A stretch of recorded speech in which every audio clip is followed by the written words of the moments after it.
Hello, I'm Jacob Kruger, and this is the Write Your Screenplay podcast.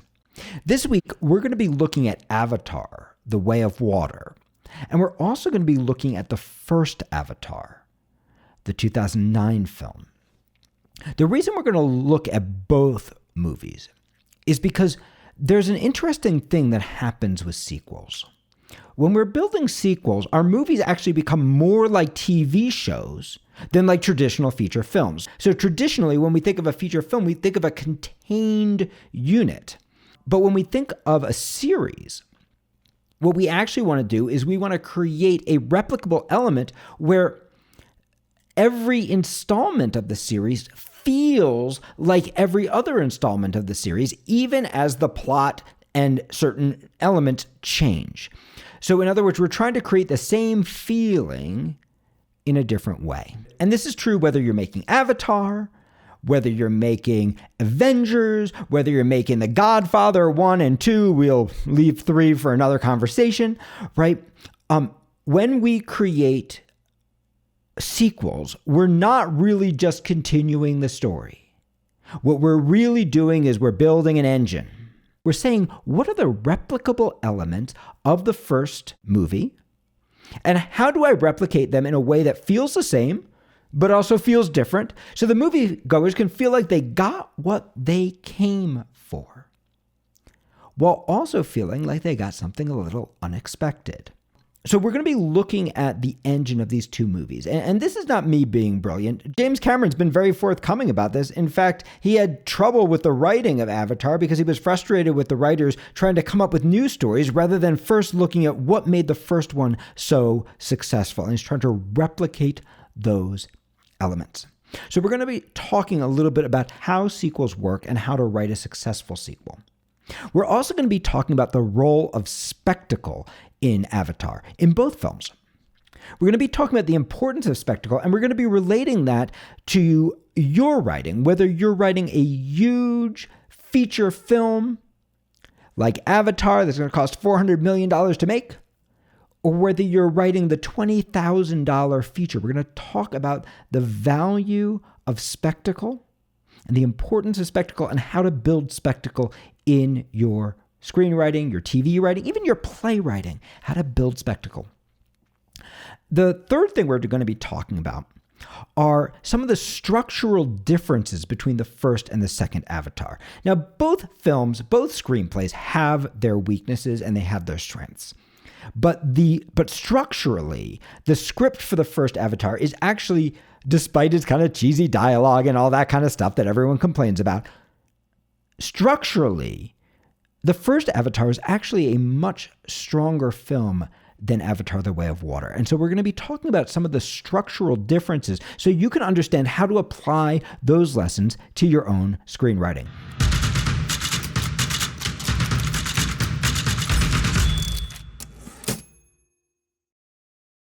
We talked about the idea that a sequel is supposed to create the same feeling as the original. So we should really start off by talking about, well, what's the feeling that Avatar is supposed to give you?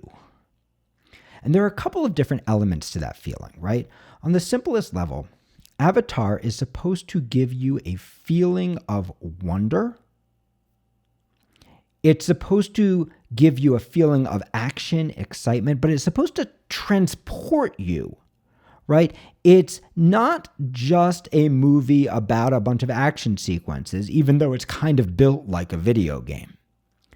It's a movie that's built like a video game that's intended to take you on some kind of spiritual journey and give you some kind of spiritual feeling. So that's the first element, right? This kind of enhanced, transcendent feeling of wonder that is baked into both the first Avatar and the sequel. The second element is that there's something political about Avatar. Now, the truth is, the first Avatar is way more political than the second. There's the obvious themes of environmentalism that roll through both of these films. There's the obvious parallels to the colonial experience of America and the colonial experience of Pandora. if we look at the first movie, there's also a very strong, like, we're going to, without ever telling you we're doing it, make you look at the second Iraq War from the perspective of the Iraqis, where you're sending in a guy who thinks he's a hero into a world where he's going to discover that he's actually not.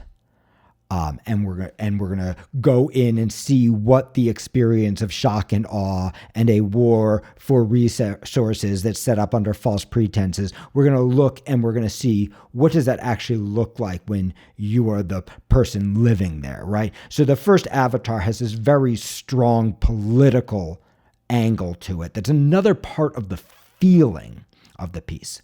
The second Avatar has politics to it too. It certainly has the same environmental politics and the colonial politics, but it's slightly less complex in the way it's built for reasons that we are going to talk about later. But so that's the second element, right? There's a political aspect to it. And then of course, there is the action adventure element to it, right? You're going to get your adrenaline pumping during these movies, and you're going to transcend, and you're going to have some political thoughts, right? That is the kind of package of emotions that everything in Avatar is designed to deliver to you. And because the primary feeling of Avatar is one of wonder, spectacle becomes even more important in this film than it might be in some others. Spectacle becomes urgent in the making of Avatar. Because without spectacle in Avatar, Avatar is not Avatar. Avatar Way of Water is not Avatar Way of Water. You can see right in the title, there is the spectacle. So in the first Avatar, what's the spectacle? The spectacle is these incredible 12-foot tall blue creatures, right? That are impossibly thin with impossibly big eyes, right? And kind of look like James Cameron's ex-wife. That is the spectacle, this world of Pandora that's going to completely envelope you. People riding crazy creatures, right? Feeling like you're immersed in this world that is aglow with special spirituality that you wish that you could experience, right? That's part of the spectacle. And Avatar Way of Water goes, okay, we're going to do exactly the same shit, but we're going to do it under the water. And just like Avatar, the original, was going to actually revolutionize the nature of special effects and the nature of CGI and the nature of motion capture, right? Just like the original Avatar was going to go, we're going to film this in a way that makes this movie look different from any movie you've ever seen before. And Avatar Way of Water goes, hey, now we're going to do it with water. This is going to be the first movie with CGI water that looks real. We're going to do it with free divers. We're going to do wet for wet and then work CGI into that, right? What James Cameron's doing here is freaking wild on the visual scale. But he's not just doing it to be fancy. He's doing it because that feeling of wonder, that feeling that you're watching the best National Geographic video you've ever seen in your life, except that it's taking place in a world that you've never experienced before, is fundamental to what he's trying to build and the feeling of wonder that he's trying to deliver to the audience. Now, obviously, a movie like Avatar, where they have pretty much an unlimited budget, seems obvious that you'd build spectacle. But I'd like to argue that if you're an independent filmmaker, spectacle is even more important than if you're making something small. And the reason is very, very simple. Most independent films don't have it. And the reason most independent films don't have it is that independent filmmakers are thinking, how can I tell the most beautiful story as inexpensively as possible? But they're rarely thinking about, how am I going to get audiences to show up for this story? They're not thinking about their trailer. And you got to remember that if butts don't get in those seats, if people don't see your movie, it doesn't matter how beautifully written it is. It doesn't matter how gorgeous your dialogue is. The original Avatar has one of my favorite examples of truly terrible dialogue. I'm going to paraphrase. But there's basically an expository monologue when Jake Sully first arrives at the planet Pandora. It goes a little bit like this. As you may know, Jake, you are here to obtain unobtainium. As you also may know, Jake, since you were an astronaut who's been training for this forever, unobtainium is very, very, very hard to obtain. As you may know, Jake, in order to obtain the unobtainium, we are going to put you in this crazy blue creature that's going to look freaking awesome, and send you out into this tribe to infiltrate. And as you may know, Jake, if you do this successfully and you get us the unobtainium, we will give you your legs back, because Jake is paralyzed and unable to walk, but in the Avatar, he can walk, right? So this is potentially the worst monologue ever written from a dialogue point of view, but it doesn't really matter, right? The film transcends the weak dialogue because we're really connected to this visual spectacle. In fact, what's Jake really going to do the moment they stick him in the Avatar? He's going to get up and start running, right? And we're going to have this amazing, beautiful action sequence. Everything's going to look so gorgeous, and we're going to feel like we're dropped into this amazing world. And we don't really freaking care that the writer has barely learned how to do exposition, despite being actually better than this, because he's done a lot better job in films like The Terminator, right? Or even a film like Titanic, right? He's actually better than this. It doesn't matter that he's being a little lazy there, because the spectacle lifts us. On the other hand, dialogue can do the same thing. A beautifully written scene can lift something that doesn't look beautiful, but it's really hard to capture a beautifully written scene in a trailer where you're only seeing little clips of it, right? What trailers for independent films often look like are a bunch of talking heads. And it's really hard to get excited about a bunch of talking heads. So if you're making an independent film, I want you to think about the spectacle. And spectacle doesn't have to look the same in every kind of movie, right? If you're writing a horror movie, the spectacle might be the blood and guts of it. If you are writing Mayor of Easttown, right? The spectacle is the way that you create the feeling of this little town in Pennsylvania, right? If you're writing a movie like Saw, right? Everybody talks about Saw like as a great example of like a little contained horror film that was shot on no money and made so much money, but they forget to mention that it looked freaking beautiful. Or if you look at a movie like Brick, which is literally shot, I think, on one soundstage. They don't even make a real show of hiding the fact that it's a soundstage, and it was obviously shot for no money. But the spectacle of it, they made it look freaking beautiful for no money. And what that does is it gives you a trailer. It gives you a teaser. It gives you something to show the audience. It also, by actually capturing the spectacle in your script, right, rather than just going like, the director will figure out how to make this beautiful. By capturing the spectacle in your script, it costs you nothing to do that. It only costs you time. It only costs you the time of going, let me really visualize this. What does the room look like? What does this image look like? How do I make it cool or specific? Right? The spectacle can be a close-up of a face if you look closely enough and notice something cool. So if you notice a character crying, that's not spectacle. But if you notice a tear caught on the edge of a quivering eyelash, that is spectacle. Now that spectacle costs you no more to shoot than she cries. But you've created a visual that actually matters. It's going to stick with us. So spectacle you can replace the word spectacle if it's scary for you, if it sounds expensive. Replace the word spectacle with specificity.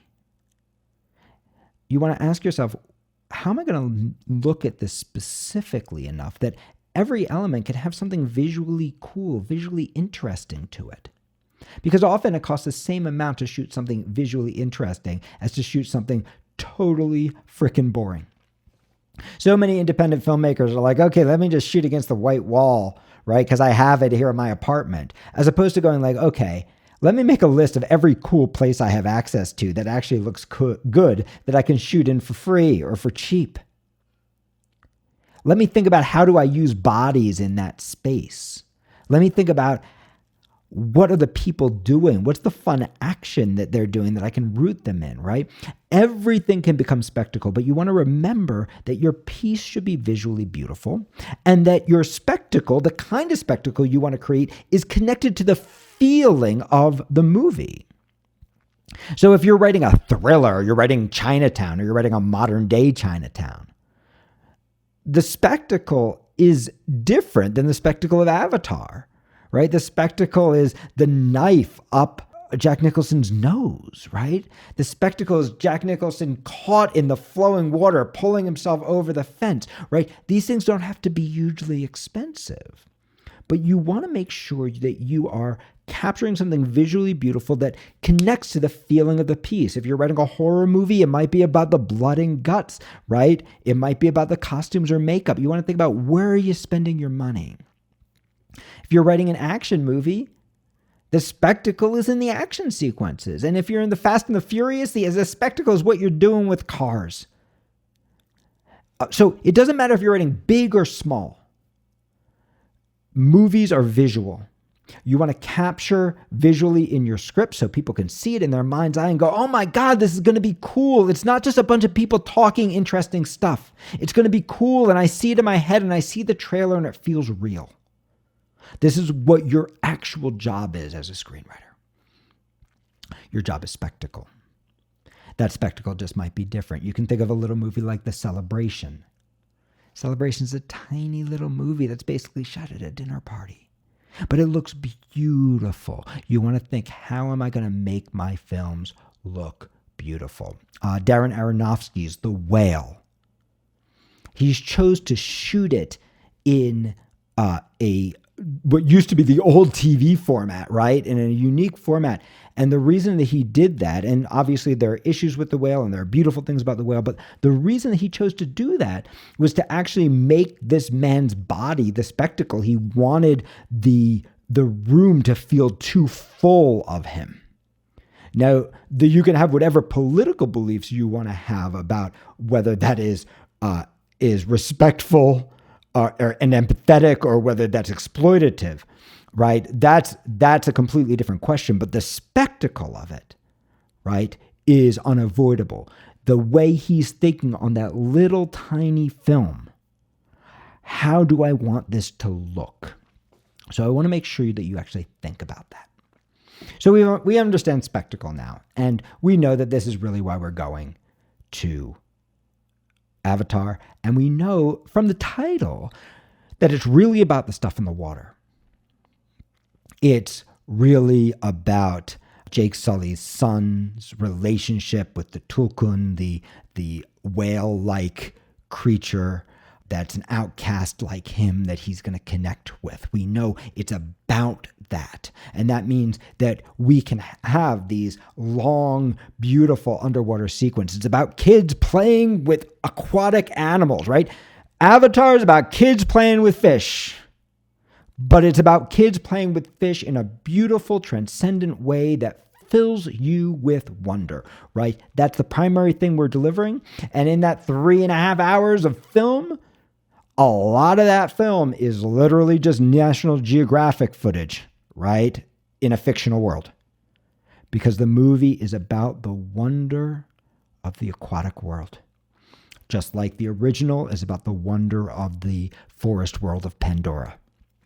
So it's really important to understand what you're building. Within that, you can see how James Cameron is literally mirroring the same elements that gave him success in the previous film. Well, let's see. In film number 1, we have a home tree. in a actually brilliant structural move in film number 1, we set up this home tree as like the most important thing in the world. And then we know that these imperialist people from the sky, right, that they're going to destroy it.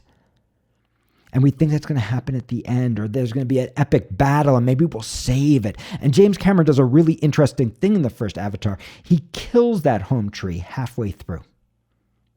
And you go, oh my God. If home tree has been lost, what is left? What is left? What else can there be? And then James Cameron establishes a second home tree that they could defend in the second half of the movie. But this is a really brilliant move structurally, right? Get to the big thing first. Get to the thing that the audience knows is going to happen at the end in the middle. Because what that does is structurally it goes, whoa, I don't know where I am now. So we know home tree is always central and that home tree is a spiritual thing. It's not just a thing that's worshipped. It's a thing that gives you a spiritual experience. So what happens in Way of Water? We got a home tree. Where does it live? Under the water. Why? Because this is the Way of Water. Our wonder is going to come from a different place. It's literally the same element transported. Although structurally, you can already see that what's done with home tree is much less interesting, much less dangerous, much less problematic than what's done in the first movie. Okay. Other elements. Well, in the first Avatar, we have an element called unobtainium. If you're groaning right now, I'm groaning too. But this is almost, you can think of it almost like a joke, right? Hitchcock used to call it the MacGuffin, the thing that everybody wants. And he called it the MacGuffin because it doesn't matter what it is. So in this case, in the first movie, it's unobtainium. In the second movie, it's the exact same thing, except instead of being called unobtainium, it's called something else, right? And instead of being located at home tree, it's located, little bit of a spoiler here, it's located inside of the tulkun, the giant whale-like creature with whom the boy has bonded, right? So it used to be that the men from the sky, the imperialists, the Americans, right? It used to be that they were on Pandora hunting unobtainium. Now they're on Pandora hunting tulkun. It used to be that they needed to take down home tree because that's where you can get unobtainium. Now they got to kill the tulkun because that's where you find unobtainium.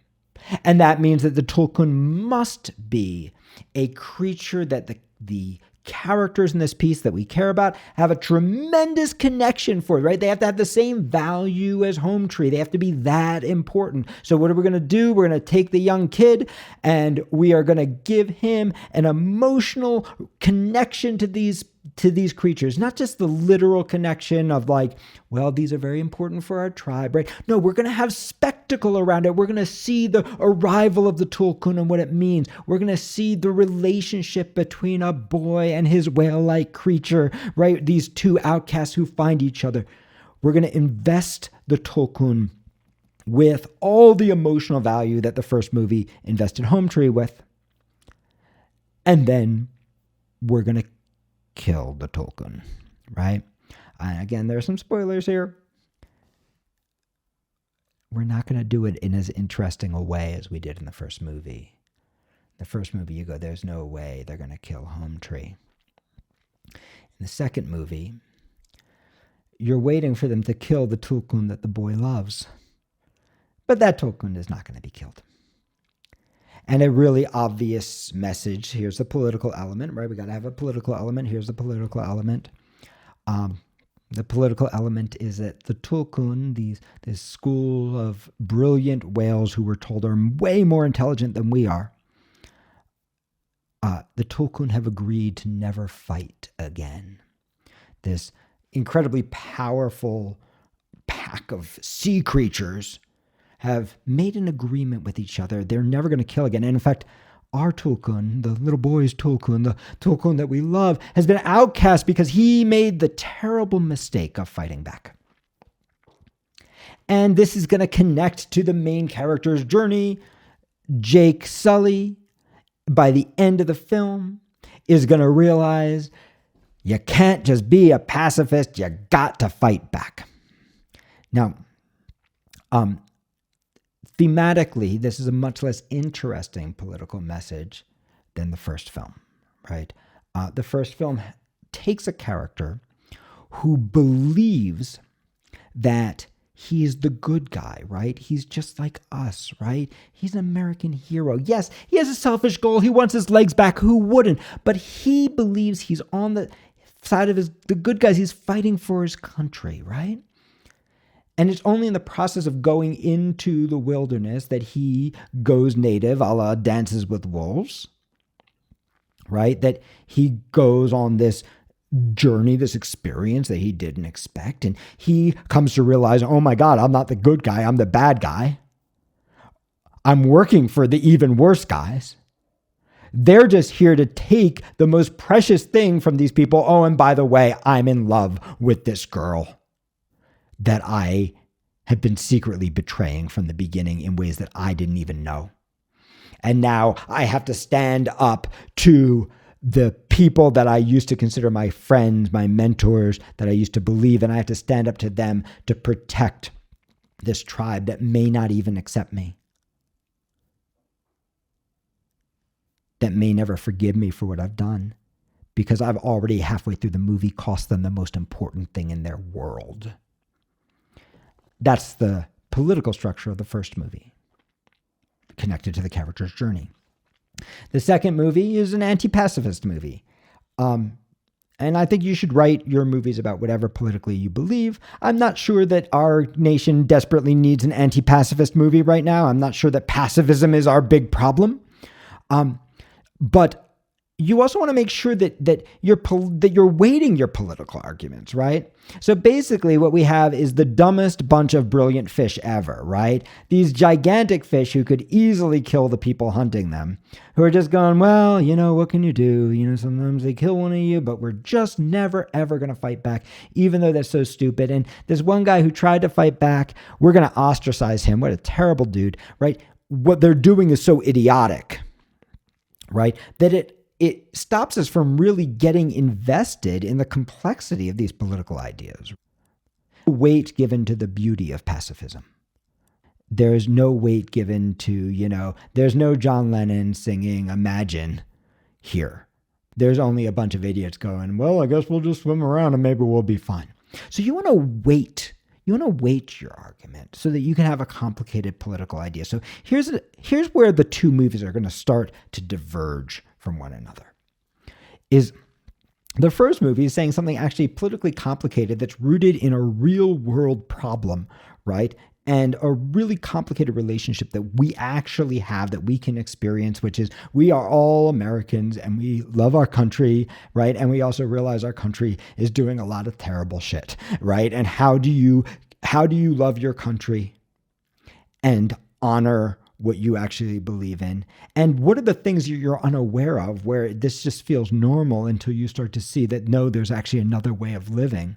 And how do you honor your love for your country and your people, even as you start to realize that there are other people with ways of living that are maybe more beautiful than yours, right? This is a complicated thing that connects to a real world problem and that's weighted in a way that's very complicated for the main character, at least for a giant action movie. Versus, here's a really stupid idea that we're going to play out through the whole film.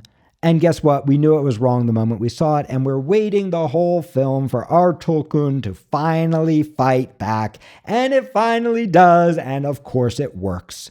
And so what happens is we don't just lose the complexity of the political angle.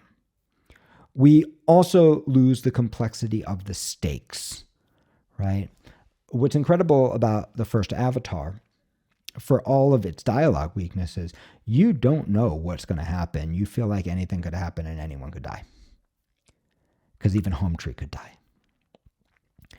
In the second Avatar, you can predict what's going to happen.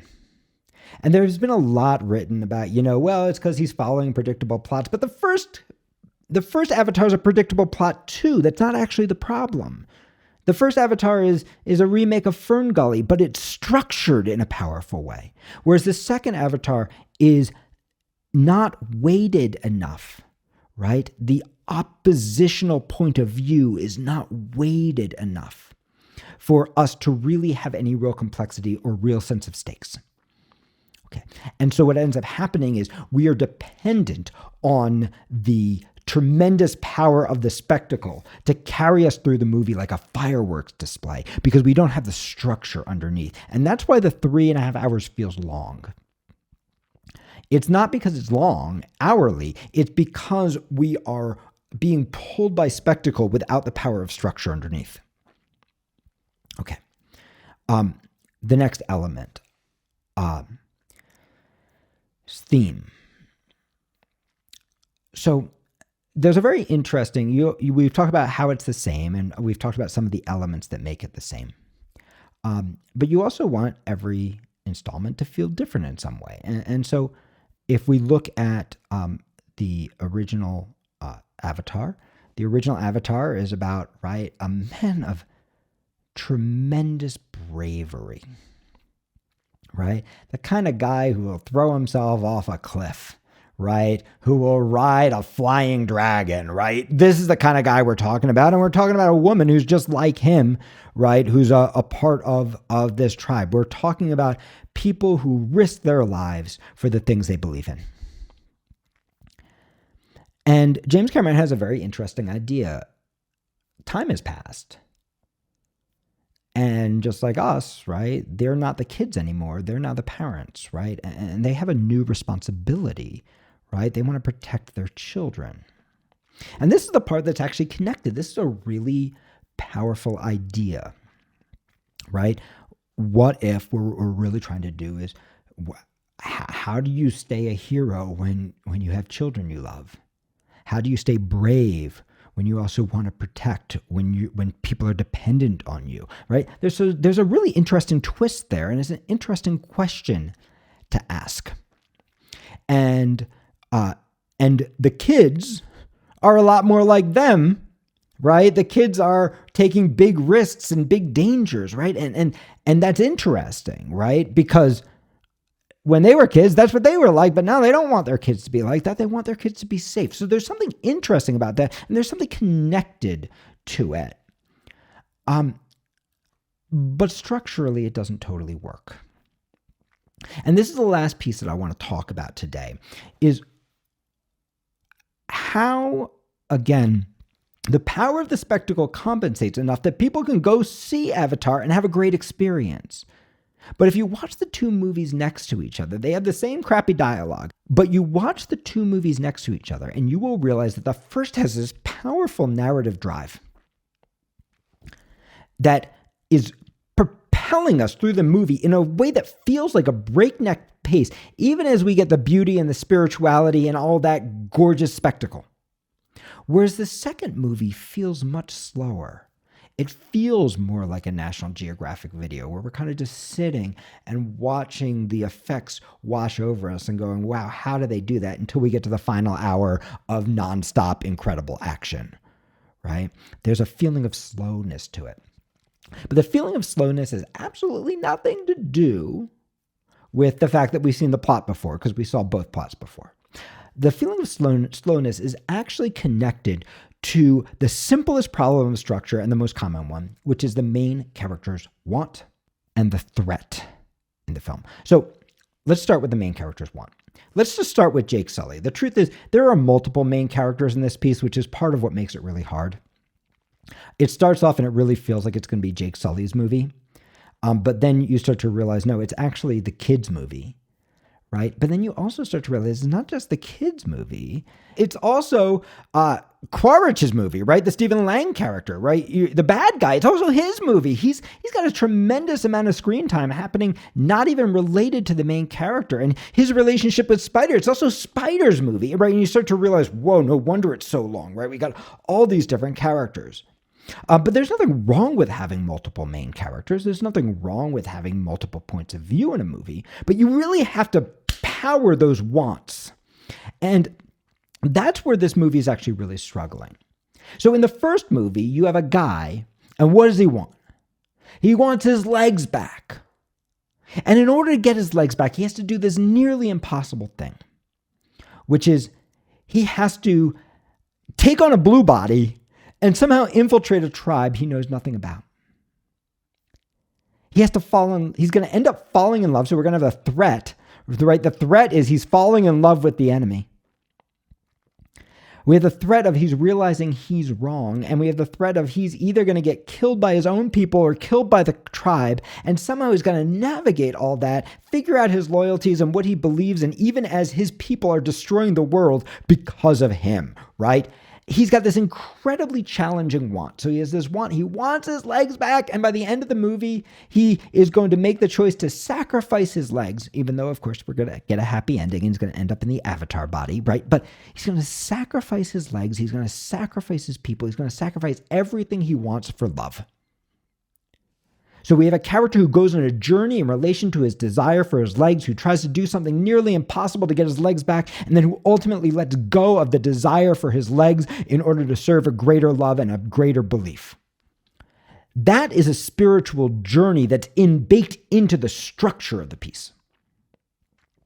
In the second Avatar, right, in Avatar: The Way of Water, we have the same character, but now his want is to not get caught up in the trouble. So what happens is this character, he starts with a clear want. There's nothing wrong with this want. I want to leave my tribe. Even though I'm the leader and they need me and I love them, I'm going to bring death to them because I got a crazy man trying to kill me, which we'll talk about later. So I'm going to leave my tribe. And I'm going to go live among the water people. And this is a hard goal, right? This goal could be the whole movie. The whole movie could be his journey to live among the water people. But actually what happens is by the end of Act 2 in a 7-act structure, around 45 minutes into the movie, he's living with the water people. It's happened. He basically leaves, shows up, they go sure, and now he's living with them. So his want is now completed. And it's completed without a lot of obstacles, without a lot of change, without a lot of hard choices. The only really hard choice he's had to make, and this is a little problem I have with the movie, you probably will notice that all of the adult women are kind of hysterical and need to be kind of calmed down by their much more rational husbands, which drove me a little crazy. But his obstacle is his wife doesn't agree, she doesn't want to leave, so he has to overcome that. And then he's just got to go, and it's sad, but he leaves, and there's no real obstacle. So he doesn't have to make any choices or any real changes. Once he's made the decision to go, he goes, he's accepted. And then what he wants to do is basically lay low and not get involved for the next 2 hours of the movie. And so what happens is there's nothing to be built around him. Yeah, there's a little relationship with his children, right? He wants his kids to stay out of trouble, so there's some normal parenting stuff happening. But there's not a really strong want driving him. He's our main character, but he's actually just being reactive. He's reacting to the kids. He's reacting to the chief, right? He's reacting to the new dangers that happen. He's reacting to the threat, but he's not actually pursuing anything because his want is already completed at the moment he arrives. And that's why we actually really start to break away from Jake Sully. We're breaking away from Jake Sully because there's something to do with him because he doesn't have a want. And so we lose that narrative drive. We end up with actually a passive main character in an action movie. I'm not saying he's not doing stuff. I'm saying he's reacting rather than choosing. And that undermines his journey and our feeling of propulsion. Okay, no problem. Well, we have kids, right? They have wants. Well, we got the boys, right? And one of the boys, no matter what he does, is not good enough for dad. And the other boy, he's the perfect one, right? The warrior that he's supposed to be, but he always wants to take these big risks that his dad doesn't like. So they have wants, particularly at the beginning before they get to the world. But then mostly what happens once they get to the new world, yeah, there's some bullying. Yeah, there's some beautiful stuff with Tulkun and stuff like that. But really what's happening is the kids are playing for about an hour and a half. And there's nothing wrong with the kids playing. The spectacle elevates it, but the kids don't have really clear, powerful wants. that are driving them. And so again, we kind of have this feeling like we're watching and it feels beautiful, but it feels slow. It feels slow because we are in the emotional relationship. Dad doesn't accept me. The kids don't accept me. I feel alone. The teenage girl who's feeling actually connected and she's able to do things in the water, right? The youngest one who's kind of going on her own journey, right? We have all that and it's all great, but none of them go, I want this. And this is so hard to get, and I'm going to do it no matter what, and I'm going to make choices I've never made before. And all that affects the narrative flow, that affects the structure. It gives a feeling of flatness to the piece. In fact, who's the character who actually has a strong want? The character who has a strong want is Stephen Lang's character, Quaritch. The guy from the first movie, the bad guy, who's back in this movie. Now, he's got a really clear want, and you might notice that he ends up hijacking the movie. That it actually becomes his film, much more than Jack's film or even a film about the kids. It actually becomes his film because he's got the strongest want. What does he want? He wants more than anything to kill Jake Sully. That's what he wants. He wants it desperately. He is Ahab chasing the whale, right? That's the only thing he wants in the world. We won't tell exactly why, but he has come back from the dead to do this thing. This one thing. Kill Jake Sully. And he's going to spend the whole movie trying to do this. And he has an obstacle. His obstacle is he has a son, Spider, who has grown up with Jake Sully. And he's developing a relationship with his son. And he doesn't want to admit that he loves his son, but he does. So he has an obstacle, which is navigating that relationship with the son.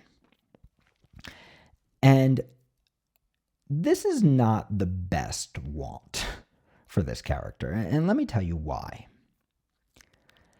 There's nothing wrong with wanting to kill somebody. But this particular character is functioning like a, quote, antagonist, meaning he's purely a bad guy, right? There's actually no world to this character outside of his desire to kill Jake Sully until the relationship with Spider really starts to kick off towards the end. He doesn't really there's nothing else in his life. He exists only to torment Jake Sully. Now, if we compare this with the same character in the first Avatar, his how he is, happens to be that he is ruthless, that he is bold, that he is completely insensitive, that he is racist, right? That he believes that his way is the only way that matters, right? That he is violent, that he is cruel, that he has no limits, right? Those are all his hows. But his want, he's in charge of security. He's serving his people and they want to get this unobtainium and his job is to make sure they freaking get it. And he gets betrayed by the guy he's dependent on, Jake. And that sends him off the rails, right? And that makes sense, right? And we have pressure in that character, and that's complicated, and that's a human relationship. But he's not existing to torment Jake. Jake's a tool for him until Jake betrays him. And that hurts him. And it offends his values, and it makes him want revenge. But really, he's there to serve his job. Job that makes sense, and that makes sense in a political nature. Now, does that mean that some people don't get obsessed? Sure, okay, that's fine. So let's go with it. He's obsessed. He's gone through all this, and all he wants to do is get to Jake. The problem is, he doesn't really have any obstacles either, not until the final showdown. In fact, everything he does works. They catch Spider. Spider, for reasons that are a little hard to understand, I guess he's been tortured a little bit, but gets pretty enthusiastic about helping him. He gets dared by Spider to ride one of these flying creatures. And he does it. It works. He uses some brutal strategies to track down Jake. It works. He uses some trickery to flush Jake out. It works. Every single thing he does works. So he doesn't really have to change, not to the very end of the movie. And this is what makes the movie feel slow. The characters are not really changing until that final fight sequence when they start to have to make choices because the obstacles start to grow. So if you want your structure to work, you got to remember your characters need to want something. But what they want needs to be hard. Now, the truth is they have every reason to make it hard, and they could make it hard in a way that actually mirrored the first movie, that would actually make this movie feel more complicated and also more like the first movie, which is, in the first movie, where we have a guy who thinks he's the good guy, right, who ends up at war with his own people and having to make choices between what he wants and the people he serves. That element could actually be replicated with Quaritch if we just sat in the reality of the world. So here's the reality of the world. These people, the sky people, the people he works for, right? The people run by the general played by Edie Falco, right? Those people, they don't give a crap about Jake Sully. Jake Sully is living mostly peacefully among a tribe. Yeah, he's causing some trouble for them. I'm sure they'd like him dead, but he's not the important thing to them. The important thing to them is getting the new unobtainium, the stuff out of the Tulkun. That's why they're there. And chasing down Jake Sully in this way and pissing off the tribes that love the Tulkun, that doesn't support them at all. That's actually the worst thing they can do. It's a total waste of time and resources. So from a just reality perspective, they have brought Stephen Lang's character back for no reason that serves them. They don't need him at all. They're successfully extracting this stuff that's worth billions. They don't need him. He's a fly in the ointment because of his desire for revenge. And if you simply allowed them to actually have something they needed him for, then the pressure in the first movie is love, and this movie it's hatred, but it's the same thing. The pressure to kill Jake puts him up against the forces of the sky people, his people, and replicates the element that made the first Avatar work, which is the pressure between your people and what you really believe in. It's a twisted version of that, but you can see that that's actually closer to the engine of the original Avatar. The other thing that would do is it would make the movie move because he would have to make big choices and changes, and that would allow the relationship between him and Spider to actually evolve in a believable and powerful way rather than just getting kind of fudged in at the end. So what we're really talking about here is if this was a draft of a script that we were working on, right, we're not changing everything. What we're really doing is going, okay, we got to figure out what Jake Sully wants. We know what he doesn't want, but what does he want? We got to get him moving towards something that matters to him so that can be tested. We got to figure out if we're going to break away to each of these kids, we got to figure out what each of these kids really want. We got to figure out what Spider really wants that's making him choose to help. We have to understand, what does the general want that she brought this guy back from the dead for? That's really hard to get. What's he supposed to be doing? And we need to feel the pull of his desire to kill Jake, pulling him away from his mission so he can make those hard choices. In other words, we have to look at what's already there, what does the character want, and what makes it hard. And if you do that in Avatar, you elevate the whole movie. Because rather than feeling slow, and rather than taking 3.5 hours to bounce from set piece to set piece to set piece, you'll actually find yourself propelling through those set pieces faster because the characters are carrying you rather than you having to push them into situations. Because their wants and desires are going to create these action sequences, are going to create the spectacle rather than you having to force it upon them. So you don't have an action franchise that everyone's already in love with. You don't have a 5-picture deal with Fox to make 5 sequels to this movie, right? You've got a new movie that you've got to get out there into the world. And there are some simple things that you need to do. You need to make sure your character wants something and wants it really bad. And it's clear what they want, and it's not what they don't want, it's what they do. You got to make sure that's really hard to get. You need to make sure that you're honoring the reality of the world and the complexity of the moral choices your character is making so that the structure of their journey can feel complicated and real rather than predictable. You've got to make sure they go on a journey of change where they're having to make choices that they haven't made before. You need to make sure that the threat is real and that the threat is materializing in the worst possible way, not just at the end, but throughout your movie so the character and the audience both get knocked off course. But the incredible thing is, if you don't do that perfectly, there are ways the spectacle can help you. There's a moment at the end of Avatar that is going to make you cry, whether you like the movie or not. And it doesn't make you cry because the writer has built a real relationship with this character. It doesn't make you cry because the character has a real structural journey. It makes you cry because it is so freaking beautiful that it's almost impossible not to feel the emotion of it. And this is the thing that I want to leave you with. When we're talking about structure, we don't need to get everything perfect. We want to do the best job we can nailing those fundamentals. But remember, movies are a visual medium.